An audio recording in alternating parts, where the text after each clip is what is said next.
Seguimos con nuestro tema de cuadriláteros y en esta oportunidad vamos a trabajar la clasificación de los cuadriláteros. Si recordamos, en algunas de las presentaciones anteriores llegamos a la conclusión de que no era un buen criterio de clasificación pensar en que podía clasificar los cuadriláteros según la medida de los lados y según la medida de sus ángulos. Entonces dejamos una pregunta abierta como ¿cuál sería el mejor criterio para clasificar los cuadriláteros? En esta presentación vamos a darle respuesta a esa pregunta. Observen el siguiente esquema de clasificación de los cuadriláteros convexos. Y el criterio que estamos utilizando es el del paralelismo.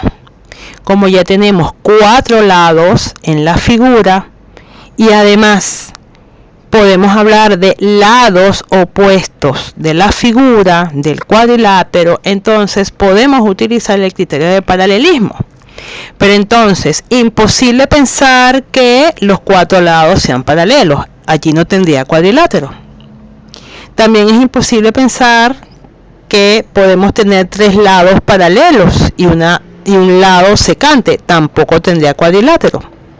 Entonces, podemos pensar que no existe ningún tipo de paralelismo entre los lados opuestos del cuadrilátero y en este caso tenemos al grupo de los trapezoides y también podemos pensar en que tengo un solo par de lados paralelos. En este caso sería un par de lados opuestos paralelos.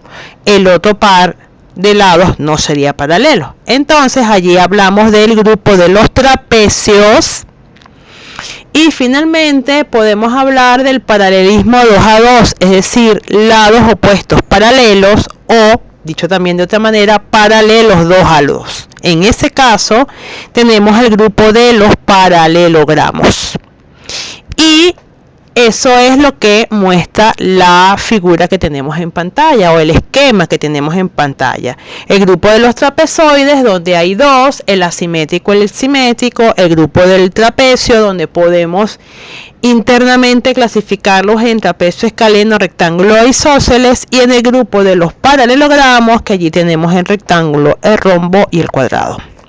Vamos a estudiar cada uno de estos grupos por separado.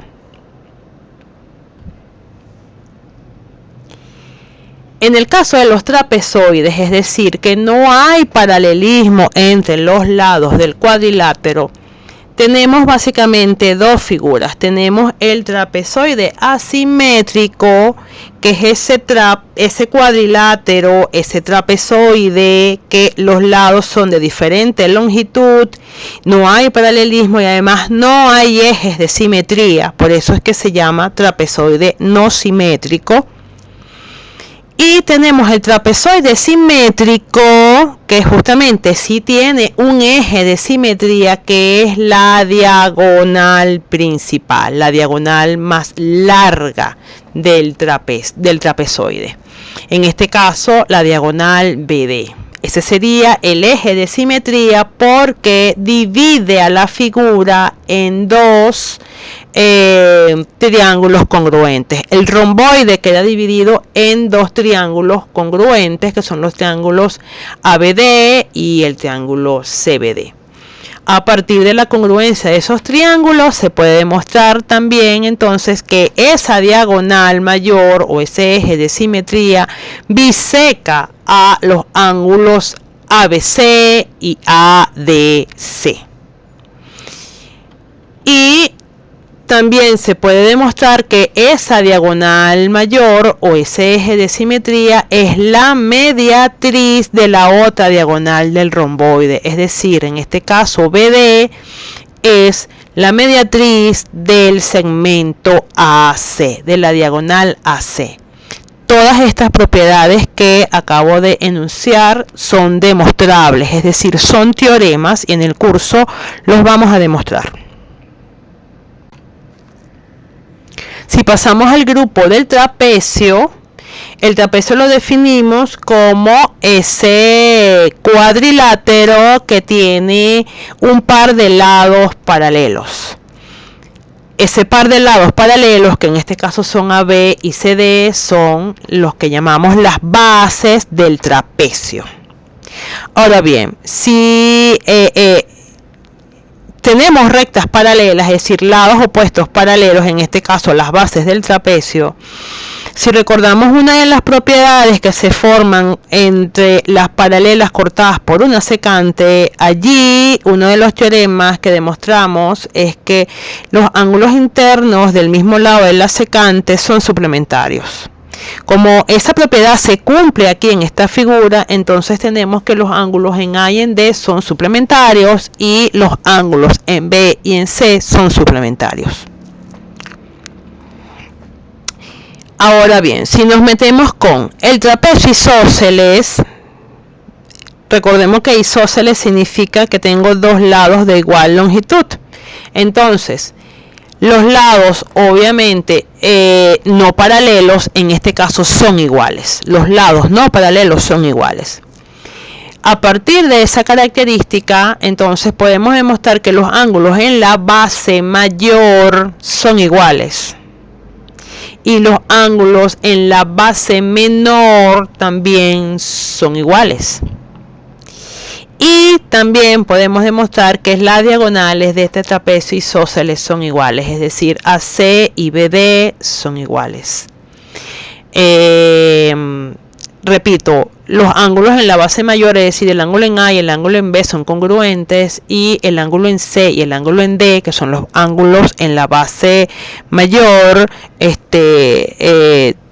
también son congruentes. El ángulo en D y en C son congruentes. Bien, si pasamos al trapecio rectángulo, ese trapecio es el que tiene dos ángulos rectos, que son un ángulo en la base mayor y un ángulo en la base menor. Es la característica principal de este trapecio rectángulo, dos ángulos rectos. Y en el caso del trapecio escaleno, por definición, entonces simplemente los lados que no son paralelos son desiguales. Allí no hay ninguna propiedad en particular porque no hay congruencia entre los lados o entre los ángulos de la figura. Si pasamos al grupo de los paralelogramos, aquí hay una riqueza impresionante de propiedades. Definimos el paralelogramo como ese cuadrilátero que tiene sus lados opuestos paralelos. Eso es la definición más clara y precisa de paralelogramo. A partir de esa definición podemos demostrar inmediatamente tres cosas: que los lados opuestos del paralelogramo son congruentes, que los ángulos opuestos del paralelogramo son congruentes y que cualquier par de ángulos consecutivos son suplementarios. Adicionalmente, podemos demostrar como teoremas que una diagonal del paralelogramo lo divide en dos triángulos congruentes. Y además, podemos demostrar que las diagonales se bisecan, es decir, se intersectan en un punto que viene a ser el punto medio de ambas diagonales. Cuando pasamos al rectángulo, entonces lo definimos como el paralelogramo que tiene un ángulo recto. Con eso sería suficiente para tener la caracterización y la definición del rectángulo. A partir de esa definición podemos demostrar que los otros ángulos son rectos y por eso uno termina finalmente definiendo el rectángulo como el que tiene sus cuatro ángulos rectos. Además es consistente con el nombre de la figura, rectángulo, o sea, ángulos rectos. También podemos demostrar como teorema que las diagonales del rectángulo son congruentes. Si pasamos al rombo, el rombo es el paralelogramo que tiene sus 4 lados congruentes. Y a partir de esa definición podemos demostrar que las diagonales del rombo son perpendiculares y además que las diagonales del rombo bisecan los ángulos de rombo, es decir, son bisectrices de los ángulos del rombo. Y finalmente tenemos al cuadrado, que es el paralelogramo que tiene sus 4 lados congruentes y sus 4 ángulos congruentes. Es decir, podemos definir al cuadrado como un rectángulo rombo o como un rombo rectángulo. No es una locura decir que el cuadrado es un rombo, porque efectivamente lo es. También podemos decir que el cuadrado es un rectángulo, también lo es. Y el padre de todo este esquema, que es el paralelogramo, ciertamente el cuadrado es un paralelogramo con características bien específicas. Obviamente, si el cuadrado es como el derivado de todos este grupo de figuras o de cuadriláteros que son paralelogramos, entonces el cuadrado tiene todas las propiedades que tiene el paralelogramo, el rectángulo y el rombo. ¿Qué les pareció esta clasificación? Espero tus comentarios en mi canal de YouTube.